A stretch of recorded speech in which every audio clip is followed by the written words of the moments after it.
Ce fil rouge sont les artistes qui nous l'ont donné, et notamment Julie Chaffort, qui a été la première artiste qu'on a sollicitée pour le programme qu'on a mis en place en 2021, programme Artistes et Savoir-faire, qui consiste à relier des artistes avec des entreprises du patrimoine vivant de la Nouvelle-Aquitaine. Donc Julie Chaffort a visité de nombreuses entreprises et elle a tiré ce fil qui correspond aussi aux fondations de son propre travail d'artiste qui fait beaucoup de films, qui est cinéaste, beaucoup de vidéos, qui est ce lien très fort qui relie par la notion de vivant l'homme à l'animal notamment, même si c'est un peu simpliste de le caricaturer comme ça.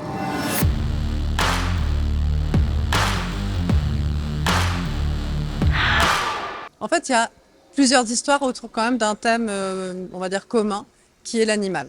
J'ai travaillé avec 8 entreprises du patrimoine vivant. C'était pour mettre en regard les artistes contemporains et l'artisanat, d'un savoir-faire vraiment d'excellence.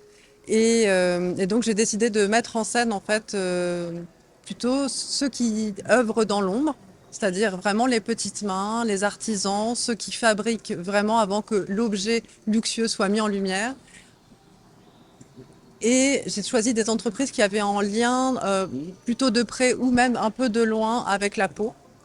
Et j'ai décidé aussi de mettre en regard les artisans et aussi la matière première avec laquelle ils travaillent, c'est-à-dire la peau de l'animal et donc l'animal en lui-même. On le savait qu'il y avait un réseau d'entreprises du patrimoine vivant absolument exceptionnel en Nouvelle-Aquitaine, notamment autour de nous en Haute-Vienne. Et puis il y a aussi un autre pôle d'entreprises du patrimoine vivant très très fort au Pays Basque.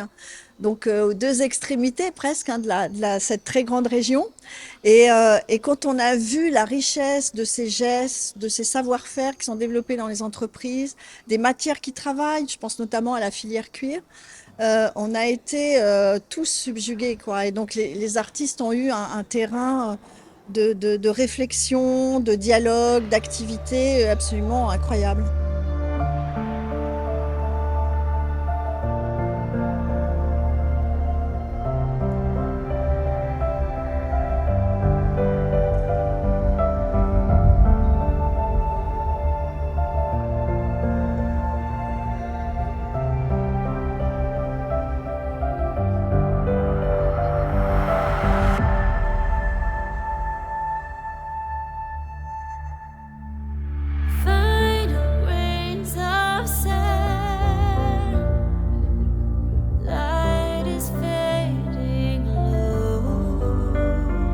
Alors, il y a effectivement des évocations de mains et de pieds, parce que c'est une installation qui est inspirée par des visites dans des manufactures qui produisent des chaussures et des gants.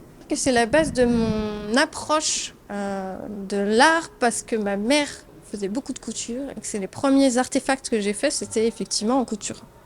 Et là, pour l'installation, c'est central, parce que je suis aussi designer textile, et donc je vais apporter des réponses plastiques avec le textile. Votre œuvre, votre création est vivante, parce qu'on peut faire des retouches quand on coud. Oui, puis ça pose la question. C'est une très bonne question, parce que ça pose la question de quand est-ce que c'est terminé. Et alors ça, avec quelqu'un comme moi qui est perfectionniste, c'est jamais fini. C'est juste qu'il faut s'arrêter un moment, on présente, et après peut-être ça peut même reprendre.